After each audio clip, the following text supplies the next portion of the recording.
Throughout history, humans have always sought ways to rise above their everyday lives, escape mental burdens, and forget their worries.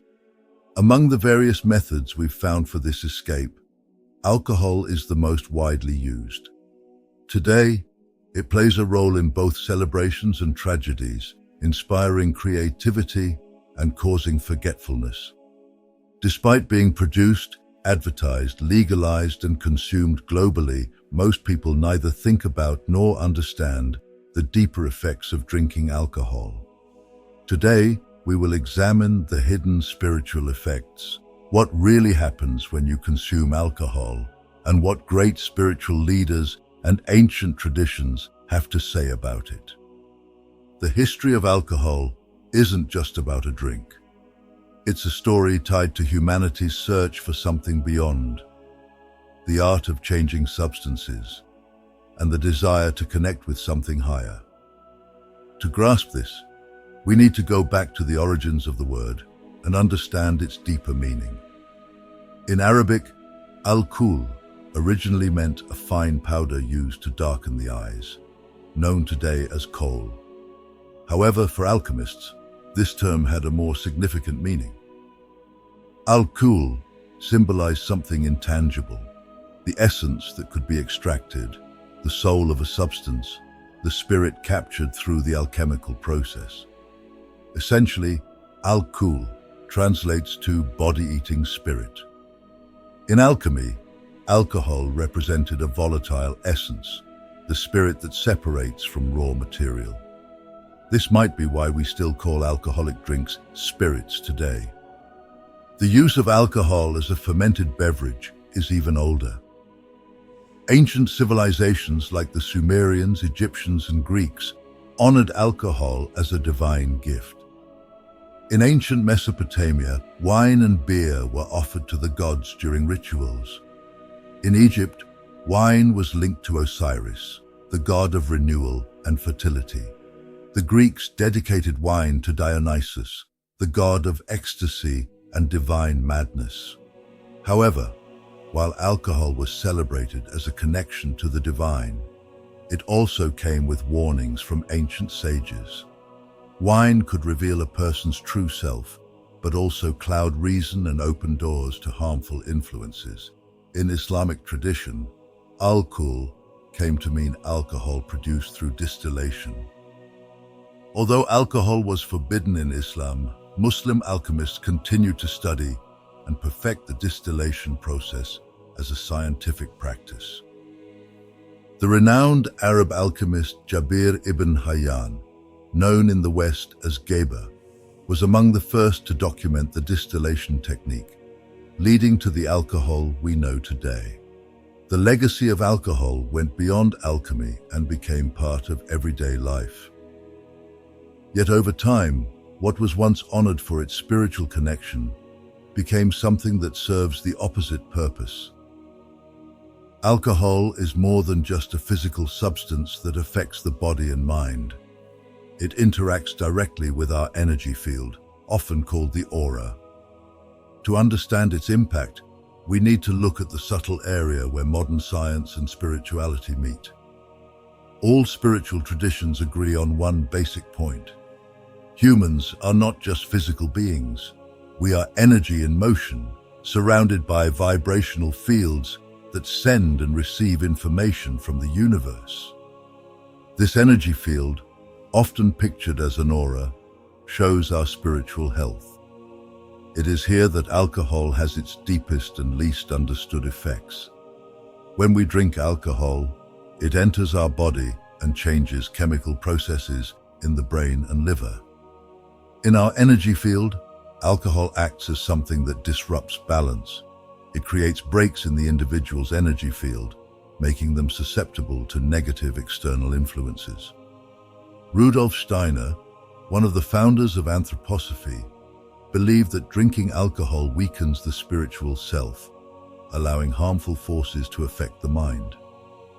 This energetic opening can attract negative thoughts or entities that feed on the energy of addiction, known in Spiritism as obsessing spirits. These gaps in the aura are especially dangerous because they weaken our connection to the higher self, the divine spark that guides and protects us. Instead of staying centered and connected to our true nature, we become scattered like a boat without a rudder in rough waters. This is why many people feel emotionally unstable, spiritually disconnected, or mentally confused after drinking large amounts of alcohol. The effect on the chakras is equally significant.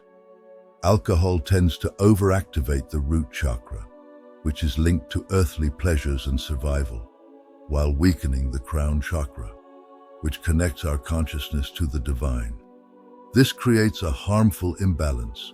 We seek immediate satisfaction in the material world while ignoring higher truths. Great spiritual leaders have always cautioned against this.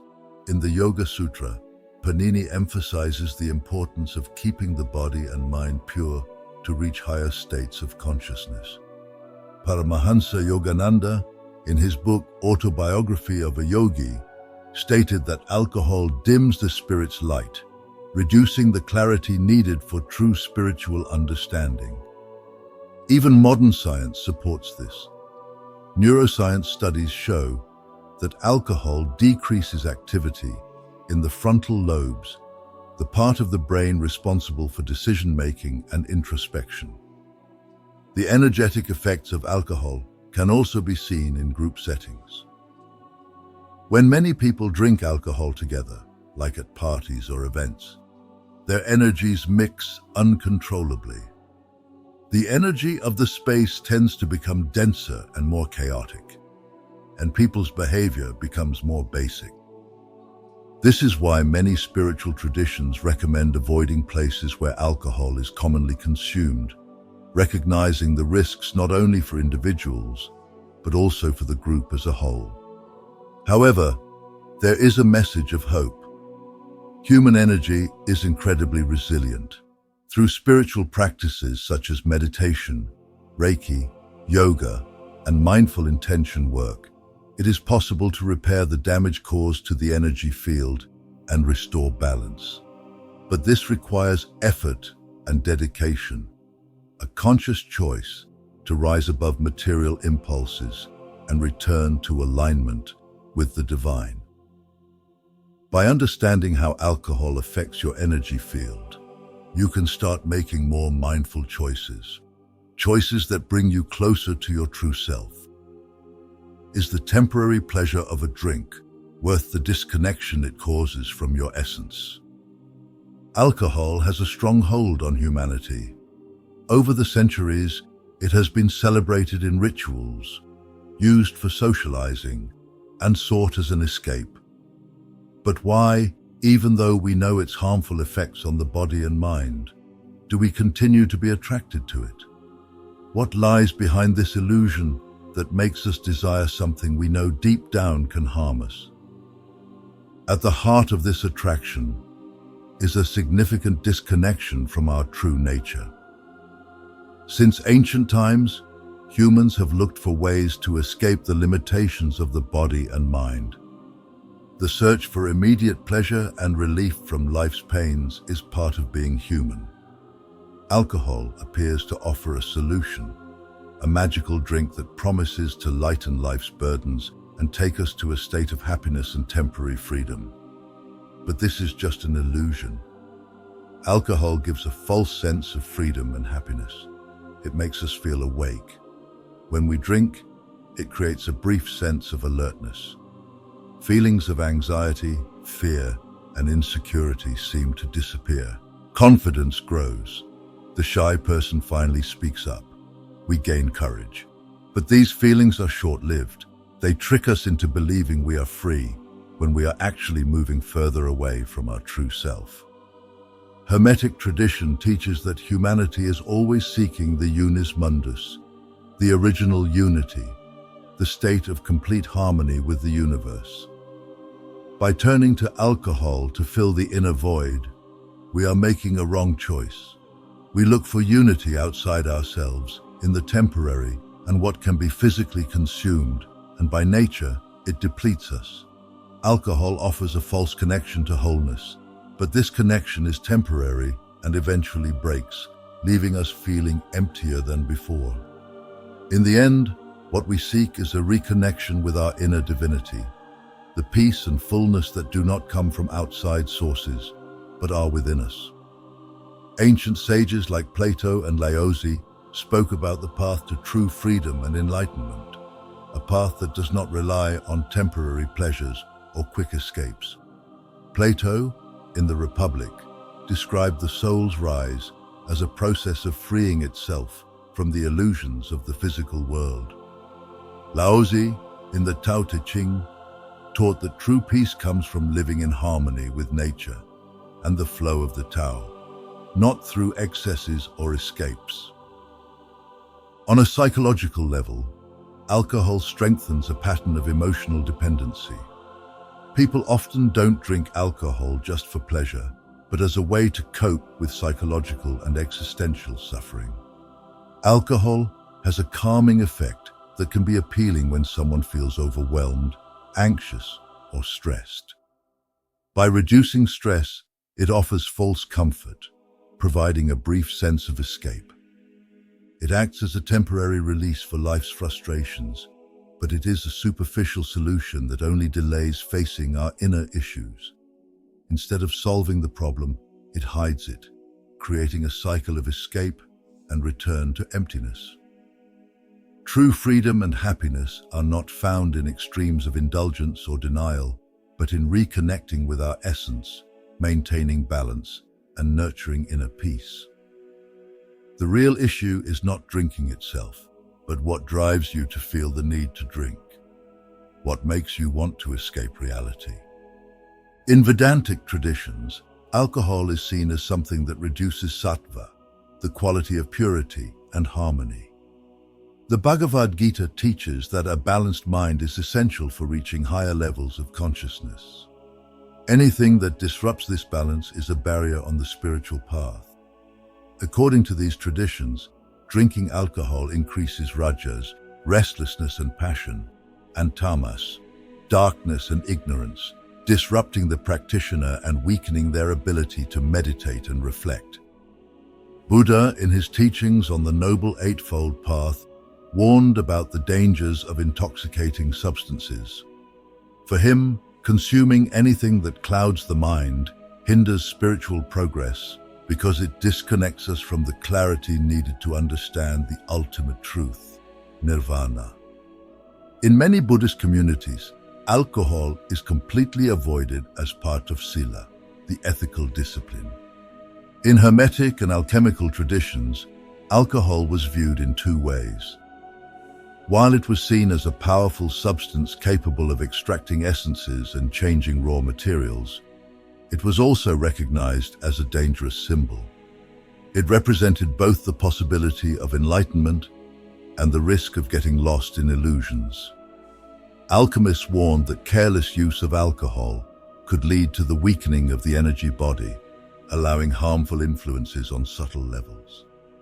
A fascinating account comes from Sufi traditions.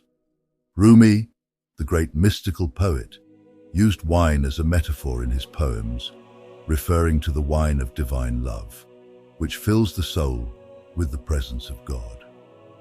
However, he also warned against literal wine, which, according to him, distracts seekers from the path of awakening. For the Sufis, true happiness comes from spiritual connection, not external substances. In Christianity, alcohol holds a unique place. Wine is a central symbol in the Eucharist, representing Christ's blood and the new covenant with God. However, early Christians and many saints warned about the dangers of excess. Saint Augustine wrote that drunkenness was a form of self-destruction of the soul, an act that separates us from divine grace. He saw excessive drinking as a distraction that pulls us away from reflection and prayer. Other mystical accounts describe the spiritual consequences of uncontrolled alcohol use. In shamanism, alcohol is believed to weaken the light body, the energetic protection that keeps individuals balanced with the universe. Many shamans believe that alcohol allows negative energies or entities to enter, feeding on the low vibrations caused by intoxication. These accounts share a common warning.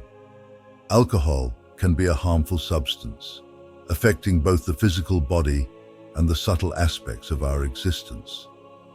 It disconnects us from what mystics call the axis mundi, the central point that aligns us with the universe, allowing us to move between the physical and spiritual worlds. When this alignment is broken, we lose our ability to access intuition, clarity, and higher states of consciousness. However, not all accounts are warnings. Some spiritual leaders acknowledge that in ritualistic settings and with pure intentions, alcohol can help achieve altered states of perception. But they always stress that this must be done with great care, respect, and guidance, as the line between spiritual joy and energetic harm is very thin. Finally, let us remember the words of the Greek philosopher Socrates, who believed that self-control is the key to a virtuous life. For him, seeking balance was the foundation of all philosophical and spiritual practice. By drinking alcohol excessively, we give up this self-control, making ourselves vulnerable to forces that cloud our mind and soul. These accounts and warnings prompt us to think, does the alcohol we consume during our leisure or celebrations lift us up or bring us down? Does it connect us to the divine or just create an illusion of freedom? By listening to the wisdom of great leaders, we can start to see alcohol differently, as a symbol challenging us to seek true happiness, that of an awakened soul full of light. After looking at the origins of alcohol, its effect on the energy body, the illusion it creates, and the mystical warnings about its dangers, we reach the most important point. How do we break free from this cycle? How can we rise above dependence, whether physical, emotional, or spiritual, and find a new outlook, a life of clarity and connection with our true selves without relying on any emotional supports? Freedom starts with awareness. When we understand how alcohol affects our body, mind, and spirit, something inside us changes. This awareness is the first spark of change, the starting point for real improvement. It is the moment we stop acting automatically, driven by habits or immediate pleasures, and begin to question our choices. Why do we seek alcohol? What are we truly trying to fill? The answer to these questions often lies in our internal void, the feeling of disconnection that many of us experience. Alcohol, like other forms of escape, offers temporary relief, but does not address the underlying issue. It is like a mask we wear during tough times, but one that eventually falls off, revealing our unresolved pains once more. To break this cycle, we must look inward, where the real answers are. Spiritual practice is a powerful path for this change. Meditation, yoga, prayer, mindful breathing, and other techniques help restore balance to the body and mind. They strengthen the energy field and reconnect us to our true selves. As we develop inner calm, our emotional wounds naturally come to the surface. And as these imbalances are corrected, we begin to realize that the peace we sought externally has always been within us, waiting to be found. Many spiritual traditions offer specific practices for overcoming addiction. In Buddhism, for example, mindfulness teaches us to observe impulses and desires without acting on them. Instead of reacting automatically, we learn to watch, breathe, and make thoughtful choices. In Christianity, the idea of divine grace reminds us that we are not alone in this journey, that higher support is always available for those who sincerely seek it. Ask, and it shall be given to you.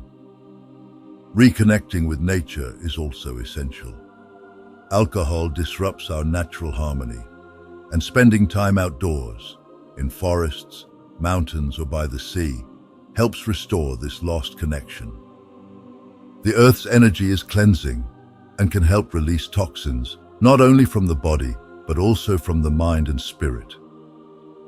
Another crucial step is practicing gratitude. Often we turn to alcohol to escape what we see as an unsatisfactory reality. But by cultivating gratitude for what we have, even in small things, we start to see the beauty of the present moment. Gratitude connects us to life's abundance and removes the emptiness we often try to fill with external substances. I understand that things aren't as simple as they sound, but everything starts with intention. My goal is to send the message that you are not a slave to anything. You are the master of your consciousness and do not need any substance to be happy and live a fulfilled life. Community is also vital. Walking the path of freedom does not have to be a solitary journey. Surrounding yourself with people who share similar values and goals can be life-changing. Spiritual groups, meditation circles, or even supportive friends can offer help, inspiration, and encouragement during tough times. Finally, we must practice forgiveness, especially forgiving ourselves.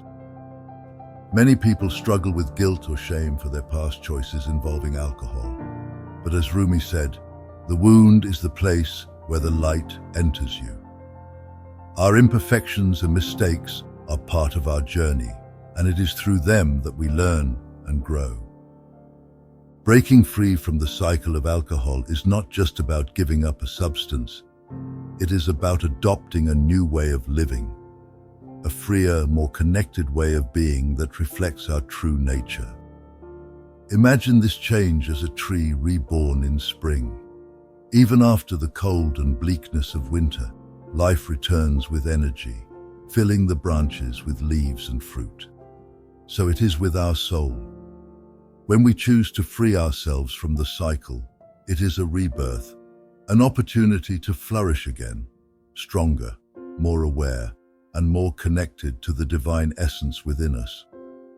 Alcohol may have been a shadow along our path, but shadows only exist because there is light. By choosing freedom, we choose to move toward the light, toward our truth. The question remains, are you ready to take this step? To look beyond what the external world offers and discover the endless source of peace, joy, and clarity that has always been within you. Thank you for watching.